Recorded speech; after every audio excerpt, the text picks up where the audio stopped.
Всем привет! С вами Олеся на канале Готовим дома. Никогда бы не подумала, что так можно приготовить печенье.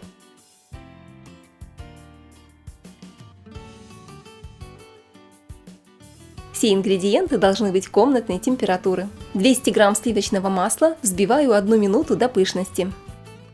Добавляю 140 грамм сахарной пудры.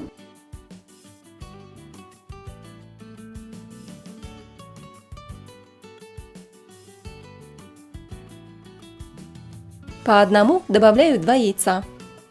Приготовь, поделись, подпишись.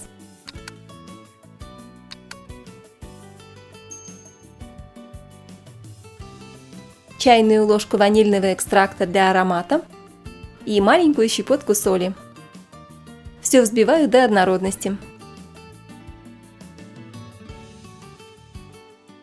В миску просеиваю 370 грамм муки, 7 грамм разрыхлителя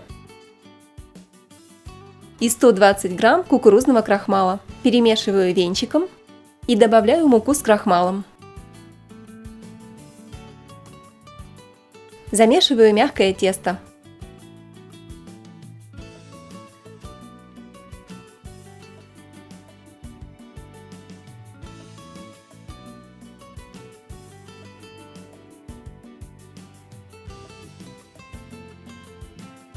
Набираю ложку теста и скатываю шарики.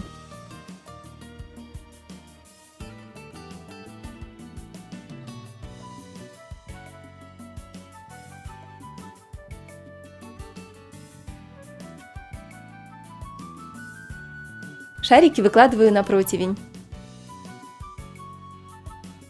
Беру обычную бутылку и столовую ложку какао.